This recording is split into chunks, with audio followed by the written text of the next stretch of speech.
ప్రియమైన పూర్వ విద్యార్థులు, పేరూరు పూర్వ విద్యార్థులు, నేను అక్కడ 84, 85, 86 ఆ సంవత్సరం లోపల హిందీ పండిట్గా, జూనియర్ హిందీ పండిట్గా పనిచేసినాను.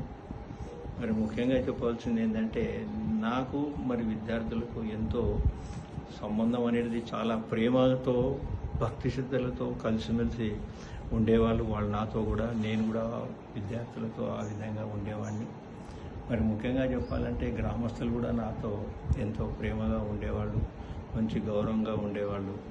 దాంతోపాటు అక్కడ ఉన్నటువంటి విద్యార్థులందరూ కూడా నేను అక్కడ హిందీ ఎగ్జామ్స్ కూడా నేను వనపర్తికి తీసుకొని వెళ్ళి వాళ్ళని చదివించినాను. కొన్ని పరీక్షలు కూడా రాయించినాను. ఎంతో కష్టపడ్డారు పిల్లలు కూడా. దానికి తగ్గటువంటి ఫలితం కూడా లభిస్తుంది. మరి ఈ డైమండ్ జూబ్లీ సెలబ్రేషన్ ఏదైతే ఉందో, అక్కడ జరిగేటువంటి కార్యక్రమానికి పూర్వ విద్యార్థులు, మరి దాంతోపాటు నాతో పనిచేసినటువంటి తోటి ఉపాధ్యాయులు కూడా వస్తారని చెప్పేసి ఆశిస్తున్నాను.